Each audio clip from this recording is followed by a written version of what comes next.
Because like, yeah, the lowest, you know, third lowest dragon percentage, all of these things where it's when it finally comes down to the major objectives that they are fighting for, they are failing. And in fact, the replays that we always go back to was the last time LGD went up against Rainbow7 that put them here to begin with. And so here we go. Champions select both these teams. This is that revenge moment for LGD. Let's do it. Remember, the best of fives that y'all at home are going to see played today don't actually send anyone to that main group stage just yet. This is a new format. I know a lot of people still don't have it fully understood. I didn't until today either. But hey, the way this is going down is whoever wins here today will then move forward and play Legacy Esports tomorrow. The winner of that will proceed to be one of the last two teams to qualify for the main Worlds group stage, but you're going to have to go through two opponents to get it. That first opponent is in front of them here and now. Lucian, Nidalee, and Shen all band away. And Lilia has been the champion that teams have started to take a step back away from, right? Because she is a champion that requires consistent setup. Like, if she ever messes up and falls behind, she just outright looks bad and can get blown up by a lot of the beefier champions in the enemy team. So, as you've seen in play-ins, you might not just see the pick happen. It really depends. For me, at the very least, I think that you should still go towards what you feel is the best champion and the best comp that you have been successful on in the playoff stages, when I'm talking about domestically, in game one. At least give yourself the opportunity, and if it doesn't work out, then you can go straight towards the simplistic champions. And you can already see what the bans have looked like for LGD. Shen and Ornn.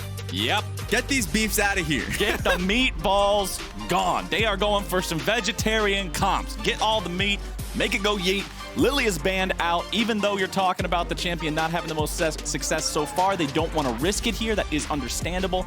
Ornn is that champion after seeing his performance in play-ins so far. Champion always comes back. He's so damn good. You get so much value out of the passive. His team fight power is just unmatched unless they have Braum or Yasuo. Not surprised to see him hitting the ban list. I think we'll see a lot more of that as we go through these knockout stages here. But the first pick of the entire draft will actually be Graves for the side of Rainbow7. Yeah, and so far I would say this is a great first round of things for Rainbow7 because they did ban out Nidalee, which is a really tricky matchup for Graves. That being said, Kindred is an option. Kindred is still in the straight 1v1 early. Graves is favored, but Twisted Fate can always turn things on a dime. In fact, you know, when Twisted Fate's either tag teamed with the Kha'Zix or anything to that nature, it becomes really dangerous for the jungler. So you expect Peanut and xiye to be working side by side with two champions they've been really successful with this year. For sure. Galio now locked in on the side of Rainbow7. You can see only a 25% win rate on this champion so far here at the World's play-in stage. Oh, but no. Locking it in there with Camille. The dunk bucket is ready to go. We might see either a Mordekaiser or I like the Volibear. Yeah, this is going to be really tough to deal with. When it comes down to straightforward compositions, Camille, Galio are the poster childs of that. Oh, yeah. Been running a few of that in my own games. I'm talking about like Academy, and I've been seeing a lot of it in you know, playoff games. It's just so hard to deal with if you are the enemy AD carry. So Kramer has a lot to deal with here. A lot of people always talked about, you know, you can go Ezreal or something incredibly safe, but you're kept inside that Camille ulti for a long time. Yeah. It's nearly a guaranteed kill. The only concern is you're going into a Kindred. So Kindred can elongate a fight. You might even see a Bard later down in the draft. I think if you have Bard, Kindred, these types of things, yeah, you have to ban it. It's like, you have to ban the Bard because it can give the enemy team a chance to counter engage. Now, one thing that I am noticing so far, and something that's important to look for whenever there is a Kindred in the game, so far, there's no displacement on the side of Rainbow7. You got Graves, you got Galio, you got Camille. Yeah, you've got some stuns, you got a couple of knockups, but there's no Lee Sin, there's no Alistar, there's nothing that can throw someone out of the Kindred ulti, which can create an entirely new play pattern around that ultimate. And you can see here, Alistar banned out by LGD, getting rid of one of those champions that can manage to pull you out of it. Nautilus, a different champion that can also negate that. Both of them also just being engaged supports, stopping that from coming through for Rainbow7, and then picking a big engaged support themselves in the Rakan. At the end of the day, both these teams have elected for themselves to have outright strong team fight comps. Yes. If I'm looking at the side of Rainbow7, the positive of having a Galio Camille is not even the idea of, you know, being able to always favor your side lane. So let's just say if a Langx wants to push out an extra wave and wants to contest the 1v1 versus Acce, well, no, you have a Galio in your back pocket. So that's something that you'll always have to think about. And if the dive from Volibear comes through, like TF and Volibear are exceptionally good at diving, with Rakan as well, Galio Ultimate can stop that. So it does excel at both engaging and, of course, putting the enemy team on the back foot and stopping their engage themselves. So I've always loved Camille Galio, and I think that Rainbow7 coming into this game has literally 4 champions that can start a fight. As long as it ain't Graves, everybody else is in a solid spot here. Ashe picked up as the AD carry and Leona in the support position. This is so scary for anybody that is vulnerable to getting jumped on, to have Leona, Camille, and Galio all go in and just dogpile on whoever that unfortunate target is, and the lock-in for the AD carry spot on LGD will be Tristana. Tristana, interesting. I mean, has 2 ways to disengage in a fight, not only just her ultimate, but of course the jump itself. We'll need a bit of help. I like the idea that Kindred and Rakan can always be defensive mechanisms. That being said, at least early on in this game, if we're just talking about straight early game, I'm liking what I see from, I would say Rainbow7 just a little bit, at least through their bot lane. Leza and Shadow are set up to succeed with the Ashe Leona. They can shove up pretty frequently. Josedeodo can use that bot side to at least gain an early advantage. And I think he can path towards bot side knowing that Galio Ultimate is there. So even if he's like quote unquote cut off from the fight, he can always join up. Rainbow7 has been the more aggressive team of the 2 teams. They've had more champions to kill per minute. So like, if we're talking about a team that wants to fight between the 2, LGD have been the team that's actually been taking steps back and avoiding the fight, looking towards getting slow advantages in their lane. I like what I see from Rainbow7's draft so far.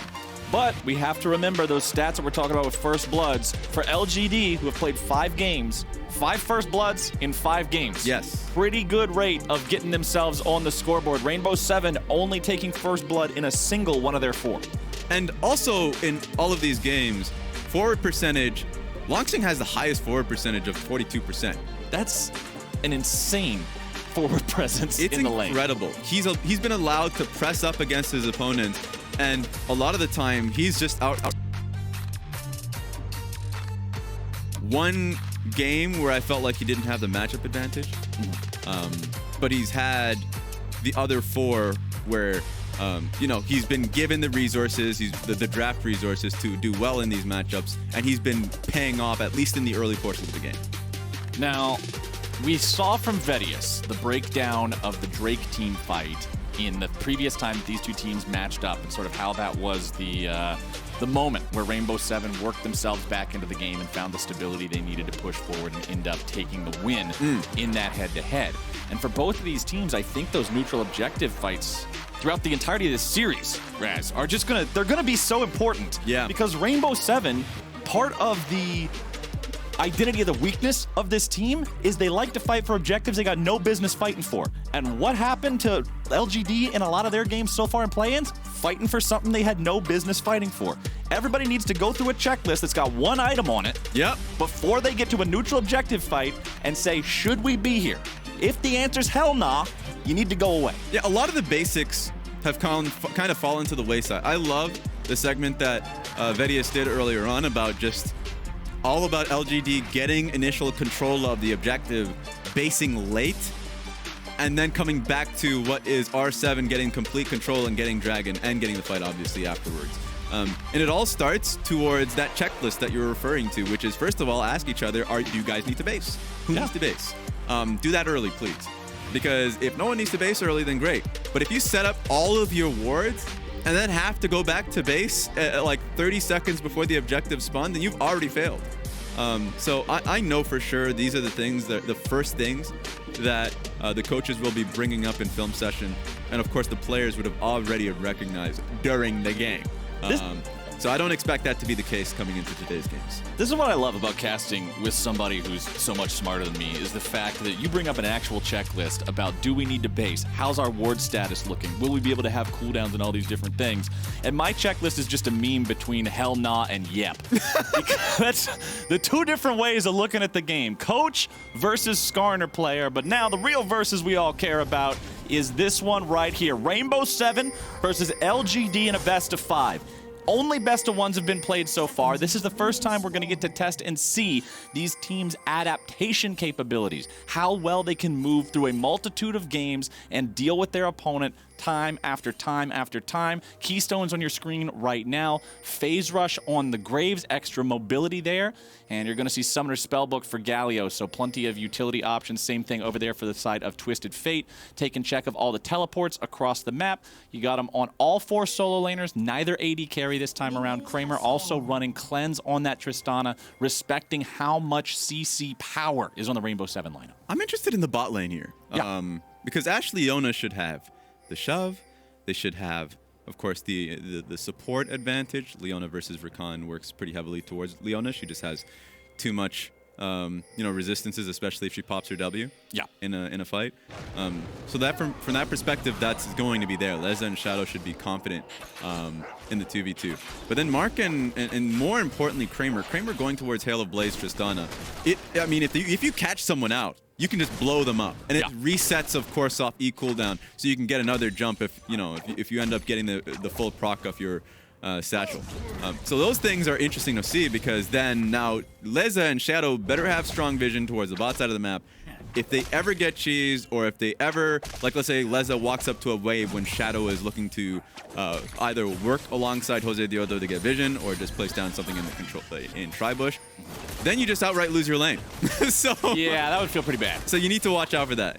We haven't seen a Tristana AD carry, or at least I haven't in a little bit. So it's going to be fun to watch as the lane progresses. Both junglers have started on the top side of the map, moving towards the bottom side. Peanut went ahead, just cleared his red, and then immediately went to that bottom area. However, it was an additional wolf clear for Josedeodo, not clearing the entire quadrant out, but just making sure he pads his pockets with a little bit of extra money. Remember, when the crabs spawn, it's a 50-50 coin toss on which one of them is going to receive the Kindred mark. Peanut will look to try to hit 4 of those marks, hopefully sooner than later. That is the pretty big point there, as now we've got an engage coming out in the bottom lane. Mark is starting things off. Flash out from Leza, getting himself away. Loses about half HP there, but quick on the summoner spells, having to use them both to get out. That has to be something they pre-planned for, because I've seen that play multiple times. In different metas, it's a J4 jungle with a support Thresh, where you go red to bot. In this case, he did 3 camps, so it wasn't as if it was like completely cheesy. He went red, blue, Grump, and then went towards the bot side. But that means no sums for Leza. And now Peanut getting aggressive with the invade here, recognizes that his mid laner has a massive advantage in that 1v1. Alone, half dead, over half dead on the Galio, stuck underneath the turret. There's no way he's going to be able to rotate over first, so Peanut tries to contest that chicken camp. Ends up being a smite secure from Josedeodo. However, Peanut can now head into this bottom side river, and what is that, Raz? The coin came up heads. Kindred mark #1 goes over to Peanut. Fantastic. You love to see that RNG, you know? If you're the Kindred player, if you're the Graves player, you're like, come on. But at least he's got that first one under his belt now. Peanut will, of course, look to add some more of those as we move forward. Now the damage on Leza is just too much. There's your Hail of Blades, Tristana, and there's your first blood for LGD. We talked about it, and the early planning from LGD made it too hard for Leza and Shadow. And now you're in a position where this lane is just doomed. You're going to lose this wave. It's not like you have a teleport anyways if you're Leza, right? So the wave's going to be able to crash in. You were already down when you lost both sums to the gank. It's just sad to see if you're Rainbow7.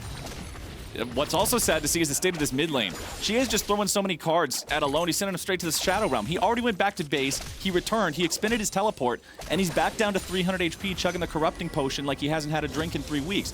The guy is trying to survive in this lane, but the natural disadvantage of melee versus range is setting him up for a pretty rough spot. Xiye finds a stun underneath the turret, follows it up with the wild cards, takes the turret shot for the trouble, but he's willing to trade HP like that, considering his opponent is now below 200 rad. And this has been a constant throughout the group stages for LGD. I know I mentioned the 42% forward percentage from Langx, but there's also xiye with 35% forward percent. Both of them are excelling amongst their, laners. And it's insane that LGD have had this insane amount of pressure consistently in their games, and obviously it amounts to some falling to pieces later on, but they're already in a really good position. Yeah, really, really good position. Both of the solo lanes absolutely smashing the CS game, up about 10 each. Bottom lane is an advantage for Kramer and Mark, who, I mean, that's only the minor advantage there. The big thing is the fact that they were able to already grab that first blood kill not even 5 minutes into the game. The jungle is a farm advantage for Josedeodo. That is the one role where we are seeing a better situation for the side of Rainbow7, but even though it's not reflected in his score, remember that Peanut's the reason that that kill on Ashe was able to happen. He's the one who his early gank made both summoner spells disappear, so the other two players on his team felt comfortable engaging shortly thereafter. Yeah, and the only asterisk to all of these advantages is that Peanut's early pressure has amounted to him actually being down a level. So he's just going to be farming up a little bit more for his own camps. You would usually expect LGD, or at least a team with the advantage that they have, like BF sword to double long swords is just insane from the bot side, to be going for the early dragon. But they're just going to prioritize the experience on the jungler first before they go towards it. If he just decides to forego his own camps without taking raptors, then Graves just pretty much snowballs. In fact, they're giving it to Peanut. The greatest team play.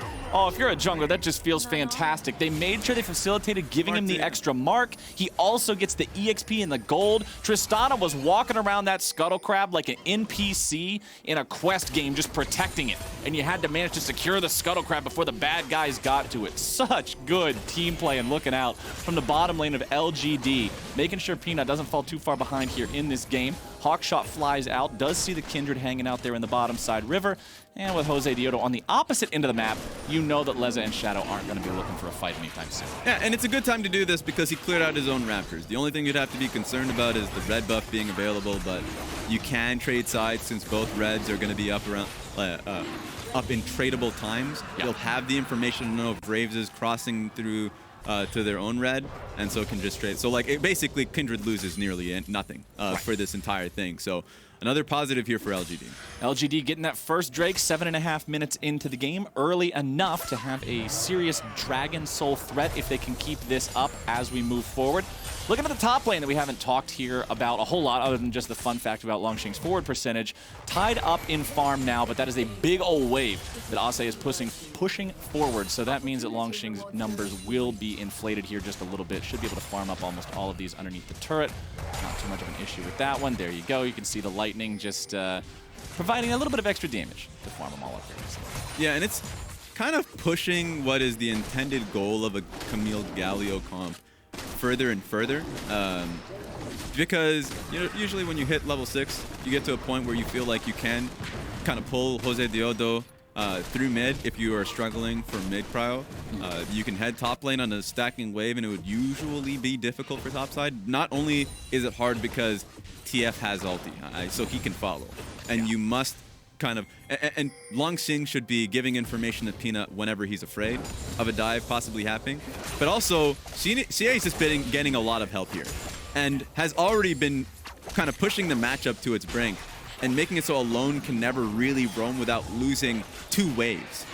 So Rainbow7 are kind of pushing this until they, can only have team fights as an option to use their comp.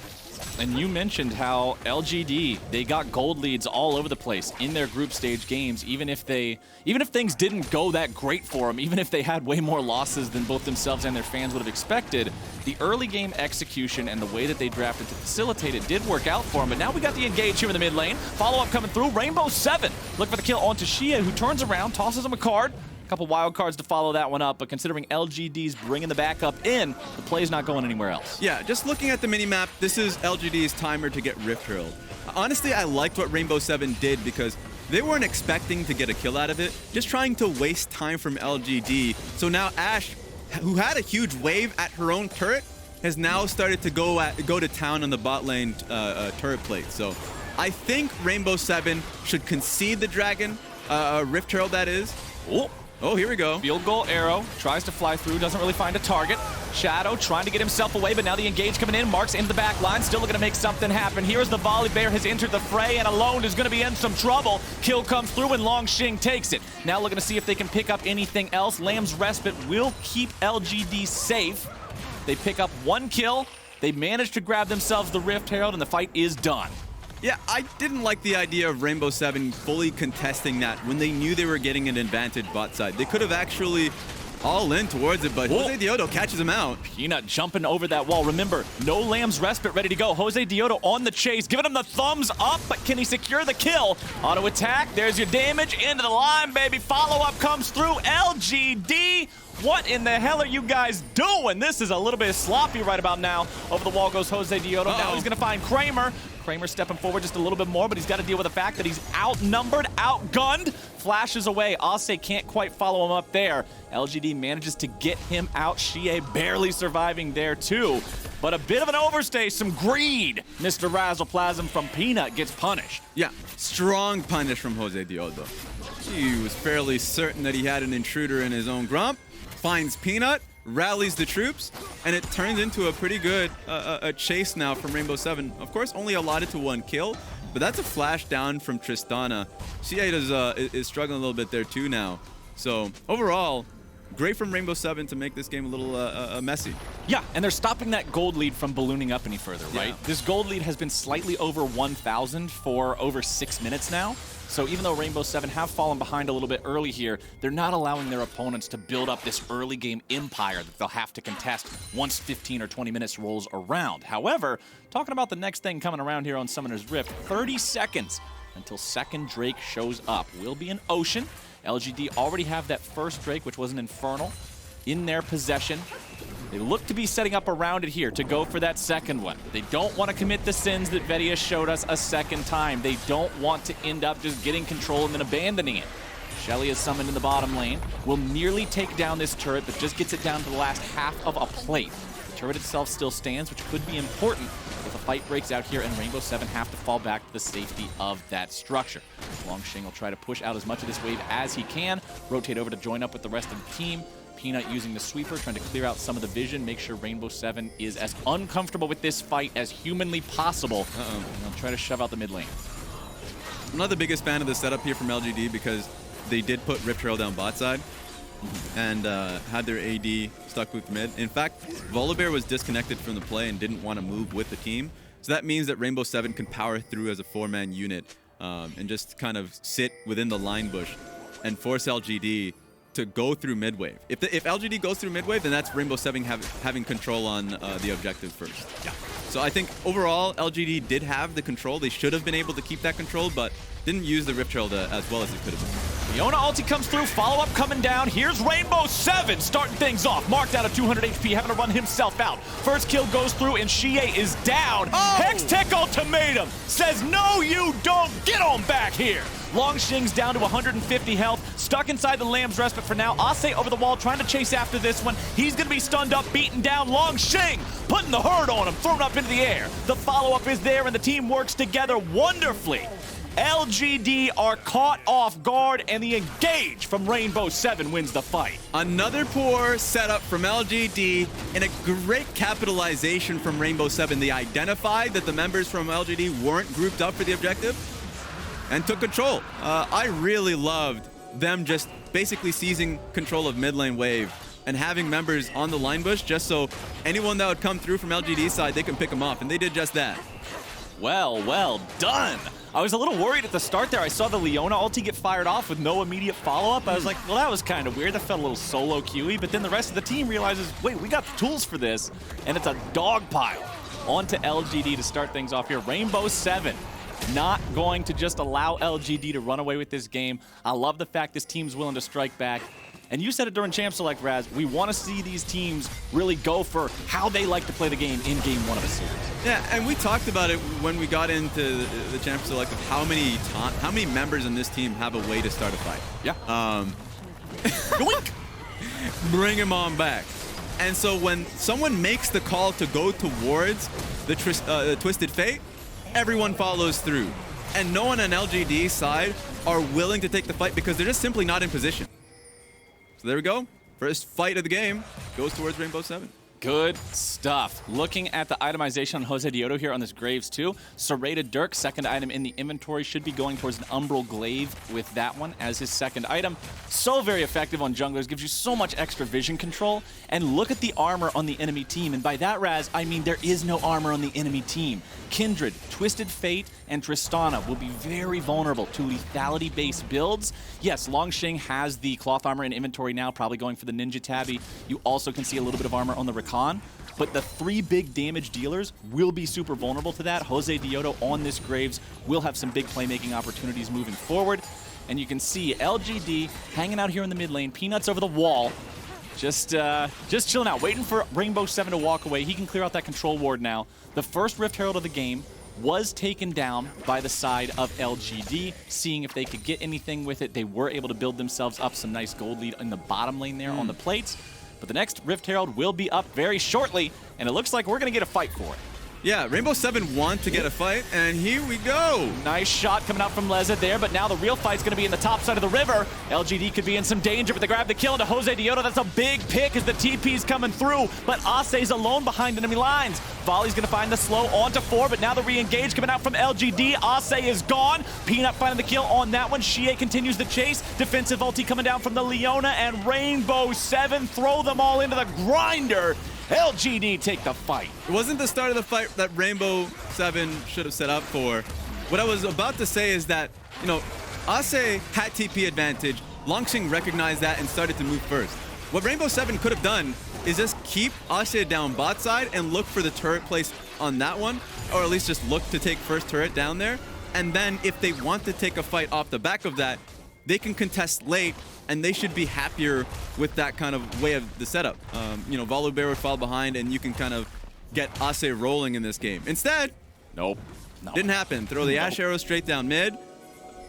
People weren't even ready for the fight on the backhand on this. So I just want to see the beginning of it, because that's not where the Ashe ulti went. They had different targets in mind here. So Mark was the idea for, you know, the Leona, and so the AD carry wasn't a part of it. It just was a disjointed engage from the team. Did not work out the way they needed it to. Yeah, the arrow got Tristana's cleanse. Yes, Tristana's cleanse is on a longer cooldown than the arrow, but when a big payday type of ultimate like that just gets removed and has no effect in the fight becomes a lot trickier to conduct in a way that's advantageous to yourselves. 3,500 gold lead. Now, for LGD over their opponents, they have a 1-to-1 Drake count, next Drake spawning in just over a minute here. But these things, these executions here from both teams have been a little shaky so far. Seems like there's plenty of opportunity for either side to show that they have the edge in terms of how they're going to go about that execution. Mid lane, Shelly's summoned up. Should nearly be able to take down this turret. Arrow goes wide, won't find the Mark, but now the fight is breaking out off to the right here. Mark dashing away to the safety of his team. Shadow at half HP. Mid lane tier 1 turret of Rainbow7 nearly killed off. 30 seconds until the Drake spawns, and LGD once again have control over the river. Yeah, good use of the Rift Herald, you know, just because they wanted to get control first, so just the natural point of Rainbow7 have to respond to it, even though the turret didn't go down itself. Seems like Rainbow7 are going to find an opposite play. Okay, Rainbow7, they're deciding to go after Langx in the top side. Collateral damage over the wall. Graves is not even required, but he wanted to get the participation medal anyway. Meanwhile, back in mid, it's a 2v2 fight about to become a 3v3 fight. xiye with the gold card. There's your lockdown. There's your kill. xiye on a killing spree. With the Ashe out of the picture, it's a 4-man push onto the tier 2. LGD see their opponents making moves on the other end of the map, and they are swift to respond. Ooh, and that hurts. Because I liked what Rainbow7 did on the top side, trading away from Dragon, but seemed like Leza didn't think it was possible for them to dive straight through mid. Nope. Well, he learned his lesson pretty quickly there, and now that Drake will go over to the side of LGD. Nobody from Rainbow7 is anywhere close enough on the map to try to contest this one. You can't even fire off a blind Ashe arrow to see if maybe the AoE would blow up and steal it, which is super random to begin with, but Ashe is still dead. Red team is slaying the dragon. The message on your screen right now. LGD up to a 2-to-1 lead in that department, nearly 5,000 gold ahead of their opponents. It doesn't feel like that big of a gold lead just because the fights have seemed so helter-skelter. Yeah. There's been some mechanical errors from both sides, but LGD's lead at 19 minutes in this game, Raz, is massive. It's huge, and what they should do with it is kind of just continue to play by the book. At this stage, 4 minutes until the Mountain Dragon, what you can do is just play for top lane turret, I would like to see that. I mean, I think, yeah, Langx does have to base here. But they're going to send TF Town topside, look to get that top lane turret, get vision control in the enemy's blue side jungle, and just play around Baron a little bit. They don't have to play for it, but at least get control of it as long as you can until Dragon's starting to spawn. Just get as much of control of the map as you can. As for Rainbow7, I mean, game hasn't been panning out all too well. No. But at least they can always just keep an eye out for any picks. For me, xiye is a nice target. If you notice that xiye and Peanut are not too close to each other when he's setting off the top lane turret, you can fire off an arrow, have Camille start it off, and have Galio hover. Like, these are the things that you can look for within Rainbow7's composition. So it's not too far off here for Rainbow. But the thing that you got to remember about xiye, though, the combination of a cleanse summoner spell that has been equipped thanks to the summoner spellbook. Remember, that is a teleport by default. That's true. The cleanse combined with an hourglass is such a pain in the butt. Like sitting down on a thumbtack. There's no way to actually catch the guy out, because even if you land the CC, he'll cleanse it and immediately buy 2.5 seconds. Meaning if you pick this Twisted Fate, he must be at least 2.5 seconds away from any help, or there's the potential for LGD to turn the fight around. And we know this team is perfectly comfortable jumping into a fight and seeing if they can outplay it. Next Drake not alive for 3 minutes. Baron is on the table, but oftentimes it is a little risky here, just 1.5 minutes after it has spawned. Looking at Kramer and Mark here in the mid lane. Summoner spells up and ready to go on that AD carry. Has 2 items fully completed already with that crit stat on them. Makes him very deadly. Mark gets caught out here a little bit, but dashes back to safety with a grand exit. Volley flies over the wall. Leza won't really find anything there. And although Rainbow7 sees this as an opportunity to move forward with one of Rakan's engage mechanisms down, it's not like they can give full chase. Yeah, I think Rainbow7 are sending too many members up topside. Probably just banking on the fact that LGD don't know that Ashe is coming in, just kind of hovering behind them. But it gives the timing for Volibear to push out through bot, and they found a play. All right, the fight is starting off. Here they come. Langx grabbing the kill onto Leza as Rainbow7 heads for the hills. A double kill over to the bear, as now the Camille has arrived into the fight. Ashe shows up, but it's too damn little, too damn late. The gold card says, how you doing, pal? Let me deal you in. Ashe tries to run, but Langx just beats him down. Give him a big bite. I don't know how it started, but they certainly launched themselves into the fight when Ashe went back to base so he could pick up the bot lane wave. And now with that huge dub from LGD, they can just go straight for Baron. Dub so big, I had to teleport across the map to congratulate you on it, boss man. Baron going over to the side of LGD. Josedeodo is still alive. He has summoner spells ready to go here. May look to try to steal this one away. Alone finds xiye. Peanut coming around from behind. Josedeodo gonna get popped, gonna get rocked. Xiye's on a rampage, and Alone is running away. He goes into the stasis, not quite a super profitable one here just yet.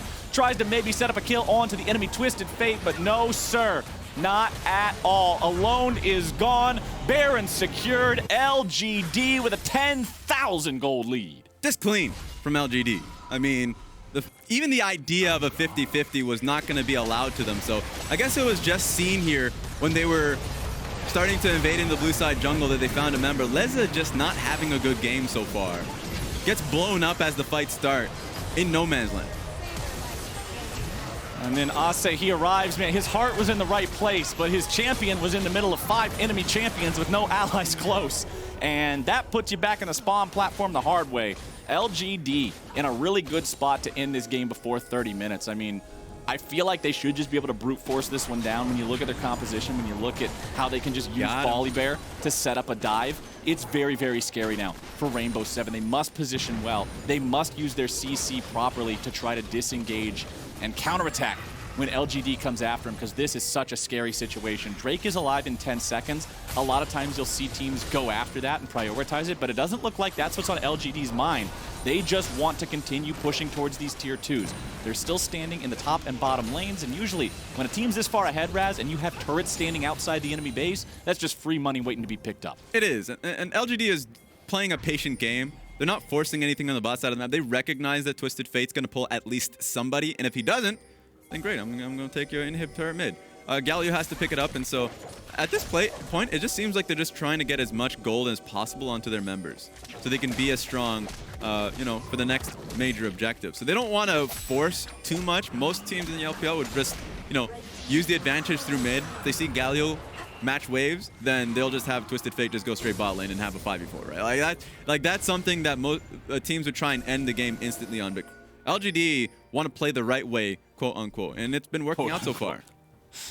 Well, they've still got about 1 more minute left of this Baron power play. I do want to see them get a little bit aggressive with it, try to push up, try to really use the power of this gold lead. You're saying they want to pad their pockets, they want to build that economic advantage. It's already so much. 10,000 at 25 minutes is the kind of stuff that can get you into some major heavy lifting. As you can see, Langx's in the bottom lane. He has no teleport. Volibear can't join up with the rest of the team. LGD need to be aware of this fact. Stun onto alone, but the rest of the team can't follow up and actually go after a kill here. A lot of damage onto the turret from the Tristana E there. Explosive shot doing some good work as Rainbow7 comes around from the side. And for LGD, the thing that I always look for a team to do, Raz, when they get that first Baron, is to make sure they at least break one of the inhib turrets. Smash that line of defense, set yourself up to come back later more successfully. Force a fight in open ground, and that's what LGD did. They've opened that door, and now they're looking to take down the bottom lane tier 2 as well. A couple more seconds on that Baron buff. We'll make sure they're able to secure it. And there you go. 12,000 gold lead. 3 Drakes to 1. Enemy's base is exposed in the mid lane. That inhibitor is vulnerable. Pretty good game state for LGD. Yeah, and if I'm just looking at the items, the biggest advantages very clearly is just through the carries of the team. Yeah. 3 items completed from Tristana, just the 2.5, you know, just counting the QSS from Ashe. Ashe is nowhere near close to this Tristana's damage. And then, of course, Galio really just has the essentials. He just needs the Zonias to start the fight. But at this point, especially now with the book being stacked up, oh boy, got that Majai's book, xiye is looking really good this game. Xiye is nearly full build. All he has to do is just get the other needlessly large rod, combine it together with shopkeeper magic to make a hat, and he's done. That's a very, very scary Twisted Fate. And it means that that point-and-click stun, you just got to be so respectful. But granted, I guess at least one of the saving graces here for Rainbow7 is that xiye is not going for the extra utility option of the rapid fire cannon, which can make Twisted Fate that much scarier. Yes, it's not the highest damage option in the world, but it gives you so much power to just engage whenever you want, makes your opponent respect that much more. He doesn't have it this game, going for just more traditional AP itemization here. Kramer also sitting at 95% crit chance currently. 3 completed crit items plus an extra cape means almost every single shot is hitting so damn hard. Yeah, and he's locked in that Zeal now, so he is ready to go. So for me, just going back to the xiye item point, it kind of just showcases how LGD it imagines the game ending, right? Yeah. Keep Twisted Fate on side and just don't look to team fight. They can win through team fights. It's not to say that they won't, but they will always try and look for a numbers advantage, and so Twisted Fate being kept on side is what they want. I love this. As soon as Langx sees Acce walking over the wall, they're immediately using the Twisted Fate. Mark goes in! Wow. Acce goes down! LGD, they find their chance, and they immediately just jump on it. Double kill for Kramer. That's all she wrote. That was fast. You know, you try and set up a slow way to play the game out. One person just gets caught near Raptor camp, and now it's it. That's done. I love how fast it was. As soon as the Camille is there, they use Twisted Fate, they find out where the rest of the team is lying in wait, and they seize the opportunity. Nexus turrets are gone. Lamb's Respite is down just to make sure nobody instant a little bit there at the end, but hey man, that was a pretty impressive one coming out from LGD. They will go up 1-0 in this series. They look like they're ramping up, Cap. They look like they're getting stronger. A lot of the main points that we're still kind of zeroing in on are the objectives. Rainbow7 had a few moments that, you know, you could pick apart that LGD kind of failed at, but at the end of the day, LGD just looked like better players. And on top of that, outside of the major objectives, LGD knew how to play the map. So I want to see Rainbow7 going into the next game, how they can kind of attack this, because just based off of all of the points that I'm just harping on,